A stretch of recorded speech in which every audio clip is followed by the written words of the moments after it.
Hi friends, welcome back to my channel. It is Candace here and thank you so much for clicking on this video.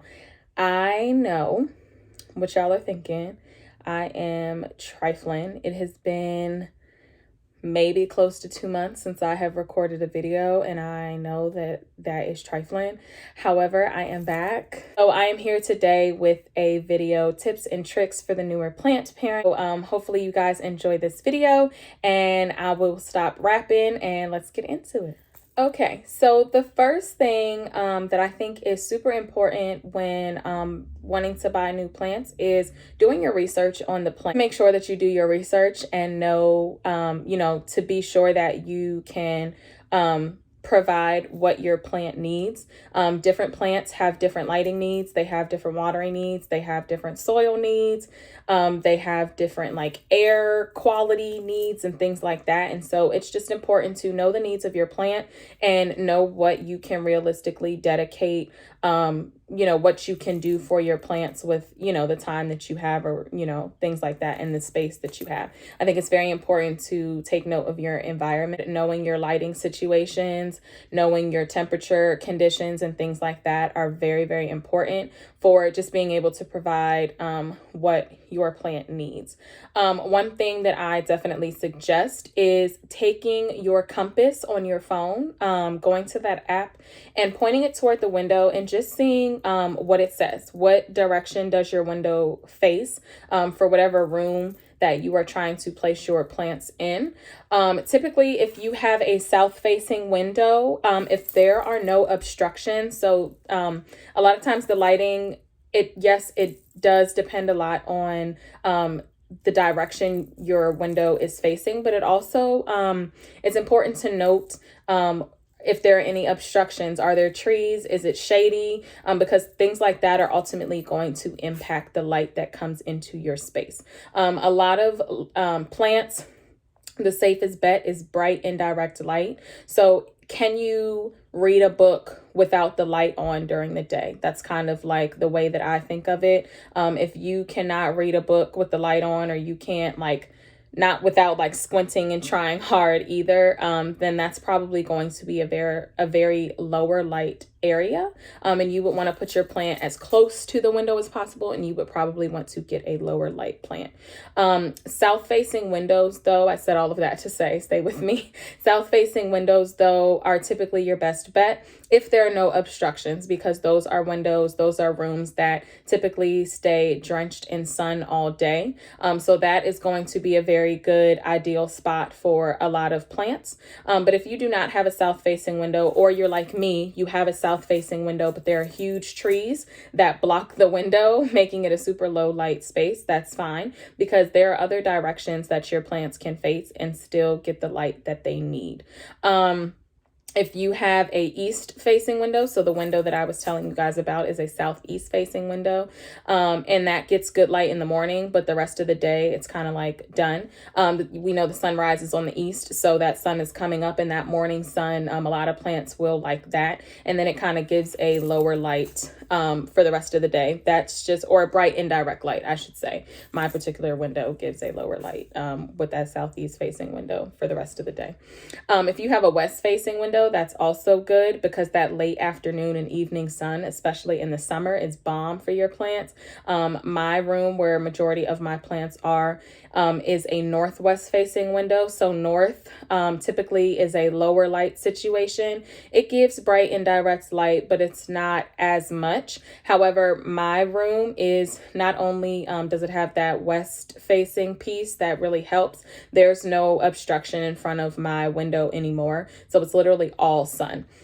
And so during the day, when it's a bright sunny day, my room does get a lot of bright indirect light, because I have blinds and I can lift the blinds all the way up, and that really helps give a lot of light into my space. So it's very important to just kind of take note, do some research about your lighting situations. You don't want to bring a plant that needs a whole bunch of light into a lower light situation. So another piece that you want to consider is the temperature in your space. What is the temperature like?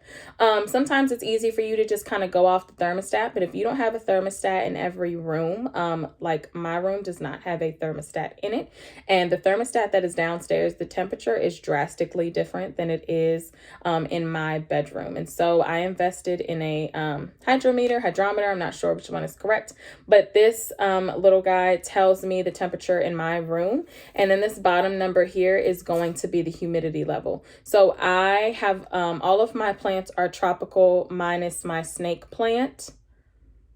Yeah, all of my plants are tropical plants, so they like high humidity. So it's good for me to know what the humidity is in my room, because that allows me to know, like, okay, like, are my plants happy here? Do they like it?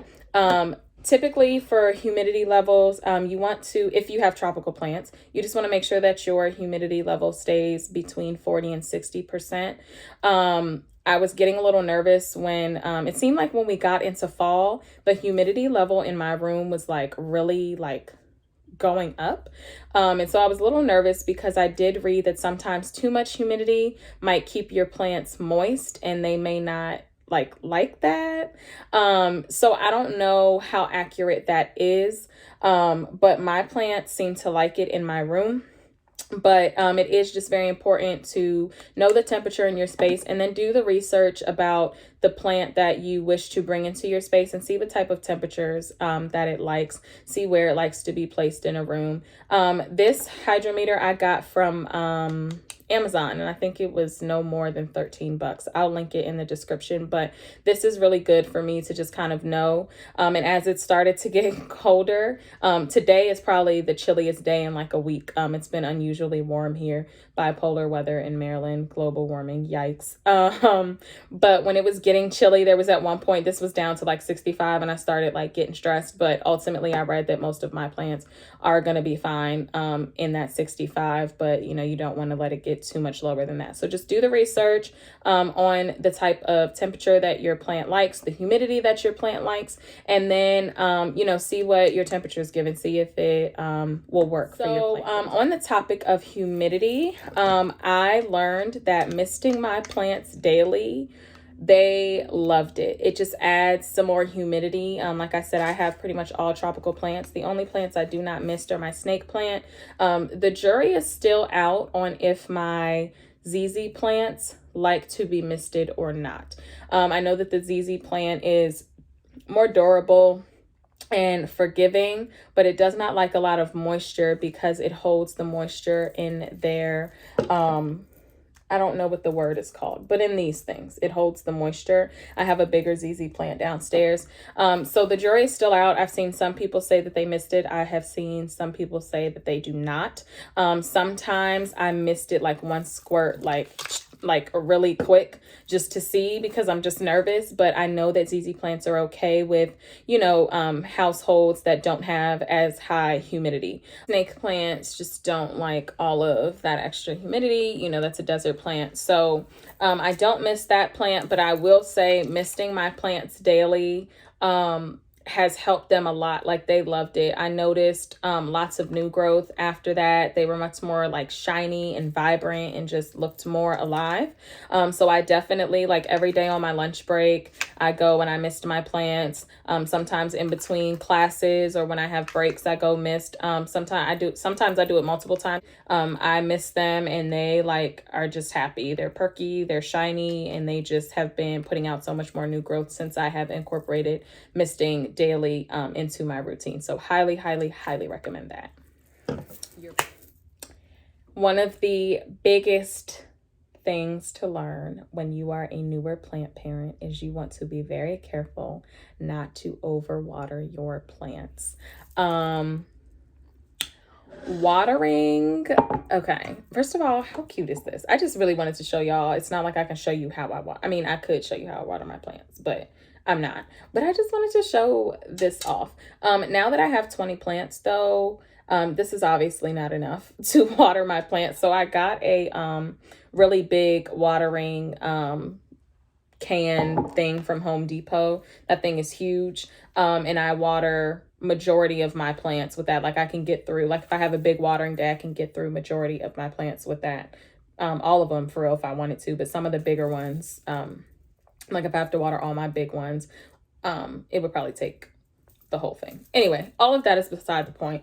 I just wanted to show off this cute watering can that I got from Michael's for about $8. I water like my smaller plants, like my little baby marble pothos here. Like I water with this, like my smaller plants, like my Raven ZZ plant. I have this, this Hoya, this little heart-shaped Hoya. So like I water all the little plants with this, but I want to talk about watering because it is such a common mistake of a newer plant parent is over watering your plants. Your plants do not need watered every day. There are some plants that love water like that, but majority of them do not. The problem is when you overwater, those roots get too wet and they are just sitting in water. That causes them to become soggy. They start to rot, and that is what is called root rot. And it is so much harder to save an overwatered plant than it is an underwatered plant. I have underwatered a plant for fear of overwatering. So that is also something that I want to touch on because your plant does need water. It definitely needs water, but what you should do is I use this handy dandy moisture meter. And I love this moisture meter because I literally stick it in the soil. Hello. I stick it in the soil like so. You guys can't see. I can't see, but it's telling me that sis is dry. So I low-key should probably water her. The reason I use this moisture meter is because, well, for smaller plants, I just stick my finger in the soil. But for my larger plants, my fiddle leaf, my monstera, some of my bigger pothos, my big snake plant downstairs, my big ZZ downstairs, all of this is critical. My peace lily, this is critical in me knowing like, okay, what to do. I use an app called Planta, and Planta, it's a good app. It's definitely good when you're just starting and you're trying to keep up all of these tasks for all of your plants. Now what I kind of do, like I let Planta kind of guide me, because before I was so stuck on a watering schedule that I followed that to a T. And while it was helpful, your plant's watering needs are going to depend on the weather for the week. So it's been cloudy the last 2 days. So that means that my plants are not going to dry out as fast. It's going to depend on the season. So if it's colder, obviously the plants are going to take longer to dry out than they would if it were 80, 90 degrees, right? So it just depends. A moisture meter is really good in just helping you kind of figure that out. Don't be so stuck on a schedule. There are a lot of posts online that'll be like, water your pothos every 5 days, water your monstera every week. Like, don't be so stuck on a watering schedule just because you feel like, oh my God, I water my plants every Friday. Okay, it's Friday and you look at the plant and it's still moist because it's been a cloudy week or it's been a chilly week. So just, I would really invest in a moisture meter every few days. Just kind of observe your plants every few days, go around and just stick your moisture meter in or stick your finger in. If sometimes I do both, just to kind of see, okay, what the soil, if you stick your finger in and you take your finger out and like soil is sticking, you have to like do the most to get it off. That means it is still wet. If you touch it and it's like bone dry, a good portion of the ways down, it could probably use some water again. I like the moisture meter because it goes to the very bottom of the pot, and that is where the soil will still be the wettest if it's still wet. So you just want to really pay attention to that. Same thing with the moisture meter. So like if I can brush this little bit of soil off quickly, that's telling me that my plant probably needs water. But if it's like sticking to it, no, leave it alone. I've overwatered a prayer plant before. I haven't really overwatered anything else, but I can tell sometimes when the soil is just too wet. Just pay attention. You'll know if your plant is overwatered, if there are like big brown spots on the leaves that are like kind of soft. You will know if your plant is severely underwatered, if leaves start turning like yellow. Sometimes that's also a result of too much light. So you have to really kind of feel the soil, think about the last time you watered it, to really kind of dissect if it's a lighting issue or a watering issue. Be careful. You don't want to overwater your plants. You know, don't smother them. Don't give them too much. I know, let them tell you what they need, because trust me, they will tell you what they need by their appearance. You know, it's so fun caring for plants. The fact that I have 20 now is like, girl. Anyway, I hope you guys enjoyed this video. Like, comment, subscribe. Thank you so much for watching, and I will talk to you in my next one. Bye.